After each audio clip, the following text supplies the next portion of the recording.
क्या सपा और रालोद के बीच दूरियां बढ़ रही हैं? अखिलेश यादव और जयंत चौधरी की दोस्ती क्या चुनाव तक टिक पाएगी? इंडिया से बाहर क्यों नए समीकरण तलाश रहे हैं जयंत चौधरी? क्या मंत्री बनने का लॉलीपॉप सपा के ऑफर से ज्यादा अच्छा है? नमस्कार, बहुत स्वागत आपका एनडीटी ऑनलाइन में। आपके साथ मैं हूं ऐश्वर्या।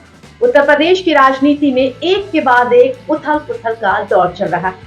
एक तरफ अखिलेश यादव कांग्रेस की न्याय यात्रा में वो शामिल होंगे, इस बात को कंफर्म करते हैं, तो दूसरी तरफ सपा और आरएलडी के बीच की दूरियां बढ़ने लगती हैं।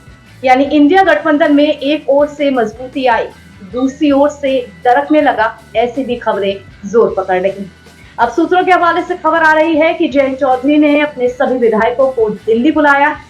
रालोद के बीजेपी के साथ जाने की खबरों को इसलिए और भी हवा मिल रही है क्योंकि लगभग हर बड़ी बात को सोशल मीडिया पर शेयर करने वाले सपा प्रमुख और आरएलडी प्रमुख यानी कि अखिलेश यादव और जयंत चौधरी इन तमाम तरीके की खबरों पर चुप्पी साधी हुए।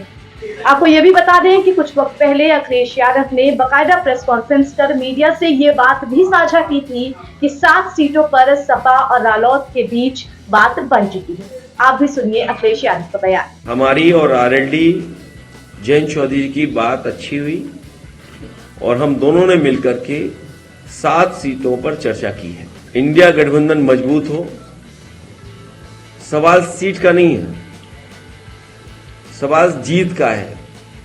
जीत के आधार पर हम सब लोग मिलकर के फैसला लेंगे। तो इन 7 सीटों पर डील डन हो चुकी है। बागपत, मुजफ्फरनगर, कैराना, मथुरा और हाथरस ये तय है, लेकिन 2 सीटें अभी भी हैं जिन्हें लेकर संशय बना हुआ है। अभी फिलहाल ये तय नहीं हो पाया है कि मेरठ, बिजनौर, अमरोहा, नगीना और फतेहपुर सीकरी इनमें से कौन 2 महत्वपूर्ण सीटें सपा आरएलडी को दे देगी। वहीं दूसरी तरफ सूत्रों की माने तो रालोद ने बीजेपी के एक बड़े नेता के जरिए संपर्क साधा। जयंत चौधरी की बीजेपी के बड़े नेताओं के साथ मुलाकात भी हुई। जयंत ने बीजेपी के सामने 7 सीटों का प्रस्ताव रखा।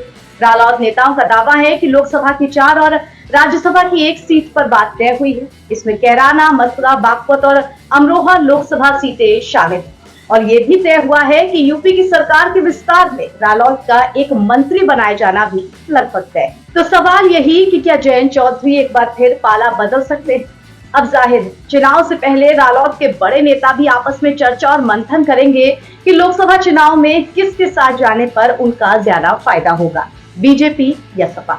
और इतिहास गवाह है कि राजनीति अवसरवादिता का ही गेम, जिसको जहां अच्छा अवसर मिला वो उसी के साथ हो गया। तो देखना दिलचस्प होगा कि 2024 लोकसभा चुनाव में सपा और रालोद की दोस्ती टिक पाती है या नहीं।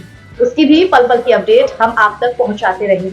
उत्तर प्रदेश की हर छोटी बड़ी राजनीतिक हलचल जानने के लिए आप जुड़े रहिए एनडीटी ऑनलाइन के साथ।